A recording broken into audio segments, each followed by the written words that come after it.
Ah là là les amis, c'est chelou comment le business du coaching et des formations de coaching évolue en 2023. Il y a plusieurs années, j'avais fait une vidéo comment choisir sa formation de coaching, mais les choses ont beaucoup changé depuis.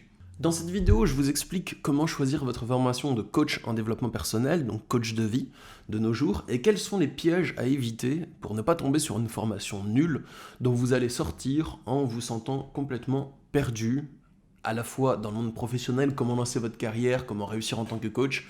Généralement, les formations ne vous disent pas ça, vous sortez, vous êtes complètement paumé par rapport à ça. Et aussi, comment tenir vraiment une bonne consultation avec le client. Généralement, quand vous sortez de formation, vous vous sentez perdu avec le client, vous ne savez pas quoi faire. Et je trouve que c'est pas normal ça. Donc je vais vous expliquer comment choisir votre bonne formation. Alors, moi je me nomme Stan Carré, j'exerce en tant que sophrologue et coach en développement personnel depuis 2015, et depuis 2018, j'accompagne les coachs en développement perso et les professionnels de la relation d'aide à améliorer leur pratique du coaching et à être plus efficaces. Du coup, c'est parti les amis. Je vais d'abord dans cette vidéo vous expliquer quelle est la certification pour les formations, qu'est-ce que c'est, comment la choisir. Ensuite, je vais vous expliquer quelles sont les arnaques et les formations à éviter. Il y a les formations à fuir comme la peste même, vous allez voir. Et dernièrement, je vous expliquerai comment bien choisir votre formation. Mais avant ça, je vais juste vous énumérer les différents types de formations que j'ai vues sur Internet. Déjà, il y a des formations de coaching sur 2 ans, donc c'est des formations sérieuses qui sont faites en présentiel, vous allez vous rendre sur place, vous former, pratiquer, avoir des feedbacks de la part de vos formateurs. Il y a des formations plus courtes, 1 an ou 6 mois. Il y a des formations en présentiel, des formations en distanciel, des formations en distanciel, mais vous avez des cours par Skype à distance. Il y a des formations où vous avez juste des vidéos préenregistrées que vous regardez et aucun cours. Bah pour moi, ça craint, hein, vous n'allez pas vous former au coaching comme ça. Il y a aussi tous les pièges du CPF. Donc, en gros, vous voyez, il y a un large panel de choix. Dans ce cas, déjà, la première chose à savoir, c'est la certification. Pour vous former au coaching de vie ou au coaching en développement personnel, il existe une certification, mais elle n'est pas obligatoire. Vous pouvez exercer en tant que coach de vie et coach en développement perso, même si vous ne l'avez pas, et c'est parfaitement légal. La certification, c'est coach professionnel et personnel, et cette certification, elle existe au RNCP. C'est le répertoire national des certifications professionnelles. Donc c'est un répertoire qui est en lien avec l'État, c'est quelque chose d'officiel, c'est pas un truc frauduleux du tout. C'est la certification qui garantit que votre organisme il est bien, qu'il est bien aux normes, qu'il est certifié pour l'État, tout ça, tout ça. Je pense que ce n'est pas obligé d'avoir cette certification pour pratiquer. Et je pense que toutes les formations qui ne donnent pas cette certification ne sont pas forcément mauvaises. Il peut y avoir des très bonnes formations qui n'ont juste pas rempli le dossier pour avoir la certification, peut-être que c'est compliqué à obtenir, peut-être que ces formations n'avaient pas le temps, enfin voilà. Dans tous les cas, pour moi, la certification, c'est un gage de qualité de la formation. Mais si vous n'avez pas de certification dans votre formation, c'est pas forcément un gage de mauvaise qualité. Voilà. Alors, attention les amis, pour la certification, il existe de fausses certifications, enfin, je veux dire, il y a des formations qui parlent de formations certifiantes, comme celle que j'affiche à l'écran. Je ne veux pas afficher le nom du site, hein, parce que le but c'est pas d'afficher la personne, mais une certification, elle n'est pas délivrée par l'organisme qui vous forme. Si par exemple j'ouvre une école qui s'appelle l'école de coaching Stan Carré, ben en fait je ne peux pas dire que ma formation est certifiante par l'école de coaching Stan Carré.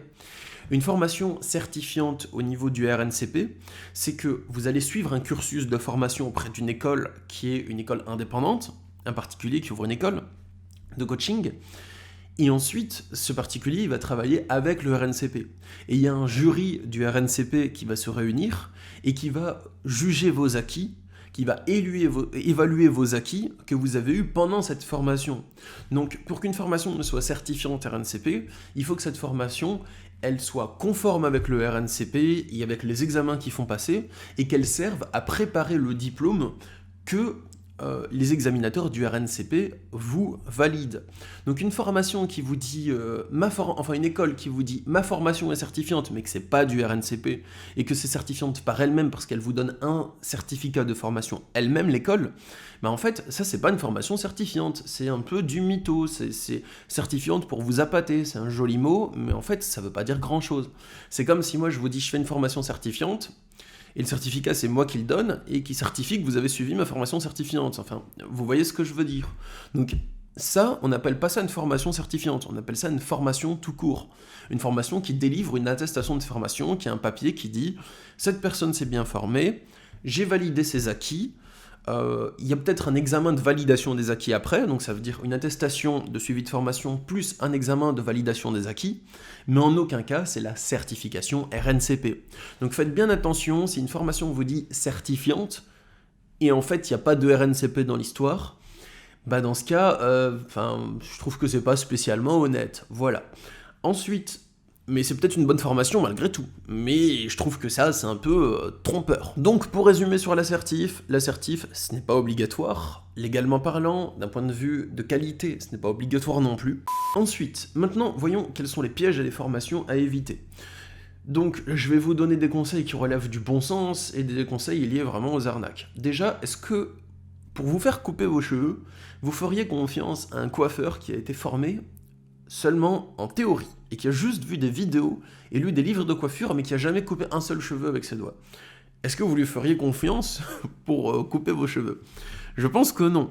Donc, pour moi, le coaching, c'est un métier. Coach en développement perso. C'est-à-dire que la formation de coach en développement perso, pour moi, ça ne doit pas être une formation en développement perso.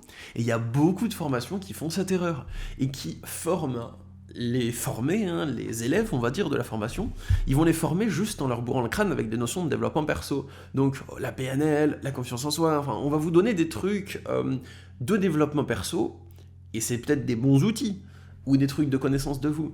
Mais ensuite, il y a tout un aspect accompagnement de la personne. Et celui-là, il faut qu'il s'ajoute à la formation de coach. Et ça, c'est super important. Parce que le coaching, c'est un métier. Pour pratiquer le coaching, il suffit pas d'être juste bon en développement perso et d'avoir bien travaillé sur soi. Ça peut être un des prérequis, c'est un des prérequis. Mais ensuite, il faut aussi pratiquer le métier de coaching, tout simplement. Donc, pour un coiffeur, il suffit pas juste d'aimer les belles coupes de cheveux et l'esthétique du visage et tout et tout. C'est un des prérequis pour être un bon coiffeur, peut-être. Mais ensuite, il faut aussi s'entraîner à couper des cheveux pour devenir bon en le faisant. Voilà, tout simplement. Donc, pour moi, la formation de coach, si vous voulez choisir une bonne formation, en fait, elle doit contenir de la pratique. Elle doit contenir des coachings avec des cobayes. C'est-à-dire que pendant la formation, on vous dit, vous devez vous entraîner avec tel ou tel cobaye, avec des personnes de votre entourage, que vous n'allez pas faire payer, mais vous allez vous entraîner à les coacher gratuitement sur un protocole de 3 à 6 séances et tout et tout. Vous pouvez vous entraîner à faire des coachings avec des camarades de formation, avec des formateurs aussi de la formation qui vont faire des mises en situation, des jeux de rôle. J'en fais dans mes consultations, dans les consultations d'accompagnement pour les professionnels de la relation d'aide. Je fais des mises en situation dans mon programme d'accompagnement complet. Et dans ce cas, on peut faire des mises en situation où je vous aide à mettre en lumière vos difficultés, je vous donne des conseils sur ce que vous auriez pu faire à la place pour pouvoir vous améliorer pour les prochaines séances. S'il n'y a pas de pratique, pour moi, la formation est pas complète et vous sortirez complètement paumé. Donc, pour choisir votre formation, il faut déjà vous renseigner s'il y a de la pratique. Et si c'est pas marqué directement sur le site du formateur, vous pouvez passer un coup de fil au formateur ou leur écrire un mail pour leur poser vos questions. Et s'ils vous répondent pas ou qu'ils sont énervés quand vous leur posez vos questions, eh bien, passez votre chemin et trouvez un autre organisme. Voilà, pour moi c'est la moindre des choses. En résumé, le premier point à éviter, ce sont les formations qui ne comportent pas de pratique. Ou les formations qui ne comportent pas d'interaction avec vos formateurs. Genre vous regardez juste des vidéos en ligne, et ça c'est censé vous former au coaching. Il y a peut-être des bons conseils dedans, mais si vous pratiquez pas, vous allez être paumé dans le jour de vos accompagnements. Donc il faut faire de la pratique, c'est très important. Ensuite, deuxièmement, les formations trop courtes, formation en 3 mois, à moins que ce soit de la pratique intensive, une formation à plein temps, 35 heures par semaine, ou d'abord vous formez aux outils, puis à la pratique du coaching, ça pourrait le faire, mais j'en ai jamais vu des formations intensives en temps plein. Mais pour moi, les formations trop courtes, c'est à éviter aussi, parce que dans une formation de coach en développement perso, vous allez avoir 2 aspects, enfin même 3 aspects, même 4 en fait à pratiquer. Le premier, c'est la théorie, les outils. Donc les outils de PNL, si vous vous formez en coaching PNL par exemple, les outils de coaching en développement perso, de sophro, je sais pas, enfin voilà, vos outils. Le deuxième aspect, ça va être la théorie de comment accompagner la personne. Quelle est la posture en relation d'aide, que faire, que dire, comment se positionner, quels sont les points clés, enfin voilà. Ensuite, il va y avoir l'entraînement, c'est le troisième aspect, la pratique. Et quatrièmement, il y a tout ce qui est l'aspect du dossier de mémoire, d'examen et de validation des acquis. Comment vous voulez faire tout ça en 3 mois de manière vraiment efficace? Surtout si vous partez de rien. Voilà, pour moi, c'est pas une formation. Si vous avez un vieux machin en 1 mois ou en 2 mois qui vous dit ouais, vous allez être formé au coaching après. Non, non, non. Oh. C'est pas sérieux en fait ça. Donc, si c'est vraiment une formation complète. Je dis ça dans le sens où moi je propose des programmes de plusieurs consultations, mais c'est pas une formation complète. C'est pas pour les personnes qui partent de zéro, c'est pour les coachs qui veulent s'améliorer.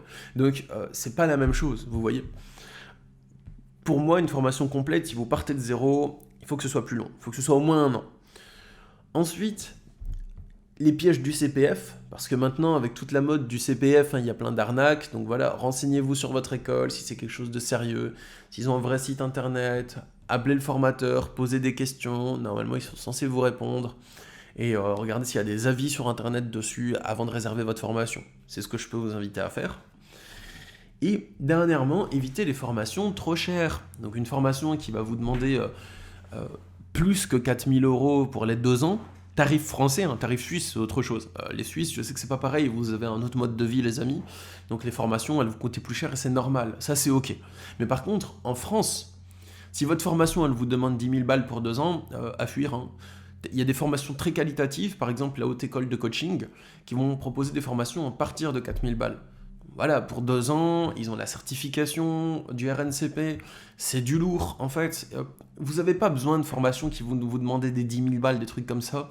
Je trouve que c'est pas nécessaire, à moins que vous vouliez vraiment cette formation précise, parce que je sais que David Laroche, il demande cher par exemple, et c'est peut-être qualitatif, moi je ne l'ai pas suivi, sa formation, mais c'est peut-être qualitatif, enfin voilà, c'est ok, mais en dehors de ça, voilà, moi je dis évitez les formations qui vont coûter trop cher.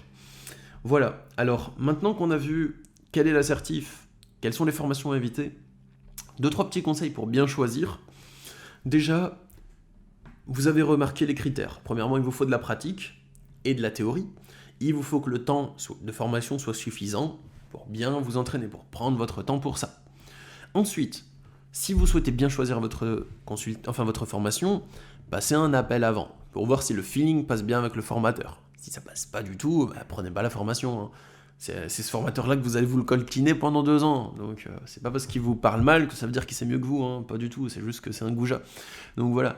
On a tendance souvent à croire que si notre sensei ou notre maître ou notre formateur, en gros, nous manque de respect, c'est parce qu'il a raison de le faire pour nous éduquer à la dure ou je sais pas quoi. Souvent, on peut avoir ce sorte de complexe en fait, quand on va rencontrer un enseignant d'arts martiaux ou un truc comme ça qui est très dur, très méchant avec nous, sans bienveillance.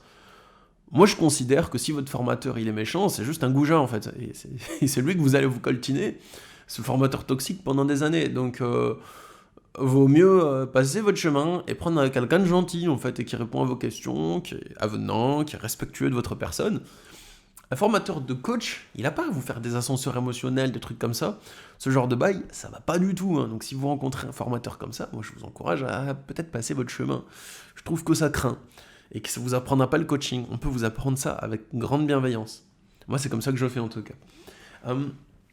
Et ensuite, quelque chose qui va beaucoup vous aider, c'est de demander une immersion dans la formation. Donc en gros, vous appelez, vous demandez au formateur « Bonjour, j'aimerais bien me former. Est-ce que c'est possible de venir voir comment ça se passe dans votre école pendant une journée ou une demi-journée ou ne serait-ce que 2 heures ?» Voilà, pour pas faire genre vous gratter le contenu de la formation. Mais vous pouvez venir pendant 1 heure ou 2 de son choix. C'est lui qui choisit le moment, comme ça, voilà, c'est peut-être au moment où il y a peut-être moins de contenu secret délivré. Enfin, vous voyez ce que je veux dire, comme ça il a moins l'impression que vous voulez gratter. Vous lui dites ça. Et vous venez pendant 1 heure, 2 heures en immersion, juste pour voir comment ça se passe dans une formation en présentiel. Ou même en distanciel, vous pouvez venir en immersion par Skype, assister à un des cours. Et ce qui est bien, c'est que pendant la pause, vous allez demander aux autres élèves est-ce qu'ils vous recommandent cette formation ou est-ce qu'ils vous recommanderaient de chercher ailleurs. Et que ça reste entre vous. Comme ça, vous allez avoir l'avis des élèves et pas juste l'avis de la formation. Et vous pourrez vous faire votre avis. Voilà les amis, ce que je peux vous recommander. En guise de conclusion de cette vidéo, j'ai 2 ressources à vous partager. La première, c'est que je peux vous encourager à vous inscrire à ma newsletter et il y a le lien sous la vidéo. Cette newsletter, c'est des conseils réguliers que je donne pour améliorer votre pratique du coaching et améliorer vos consultations. C'est gratuit, vous pouvez vous désinscrire à tout moment. J'envoie pas trop de mails, peut-être 1 par semaine ou toutes les 2 semaines, et je donne des bons conseils complets dedans. Deuxièmement, si vous vous sentez perdu dans l'accompagnement face à vos clients que vous avez des difficultés dans votre pratique et que vous souhaitez améliorer votre posture dans la relation d'aide, améliorer votre efficacité en tant que coach, ou bien construire votre programme de coaching et vos offres sur mesure pour vous-même, fixer vos tarifs, tout ça, et bien dans ce cas, je propose des consultations d'aide pour les professionnels de la relation d'aide. Et je vous fais bénéficier de ma grande expérience, si je peux dire, du mieux que je le peux, et je vous donne mon meilleur contenu pour vous coacher et vous aider à avancer. Il y a le lien dans la description aussi. Voilà les amis, c'est tout pour cette vidéo d'aujourd'hui. Je vous dis à bientôt pour de prochaines vidéos, et bon coaching à vous. Au revoir.